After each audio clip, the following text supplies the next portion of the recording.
Christmas, Merry Christmas. I am studying 5th class.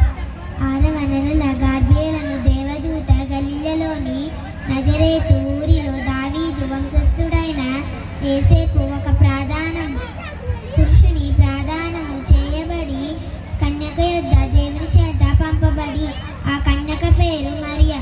ఆ దూత లోపలికి వచ్చి ఆమెను చూచి, దయాప్రాప్తులారా, నీకు శుభము, ప్రభు నీకు తోడైయుండునని చెప్పెను.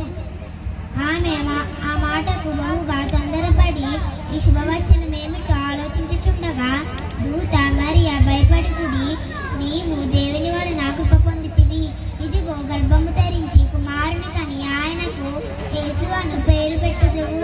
ఆయన గొప్పవాడే, సర్వోన్నతిని కుమారుడనబడును. ప్రభు అయిన దేవుడు తన తండ్రి అయిన దావీదు సింహాసనము ఆయనకిచ్చును. లూకా సువార్త 1వ అధ్యాయం 26 నుంచి